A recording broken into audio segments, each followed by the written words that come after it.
That's the sound of my knee when I'm walking up and down the stairs. And it hurts real bad. So I went to the doctor. He told me it was bone on bone, so I had to have a knee replacement.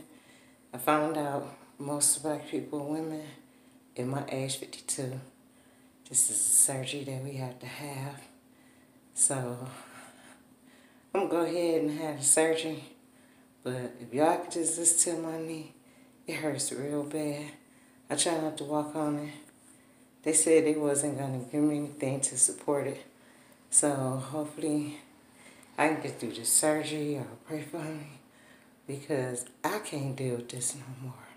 Yes, it does hurt. And it does happen to Afro-American and other, they say Latinos, whatever. I've been reading up on it, so you have to look at it.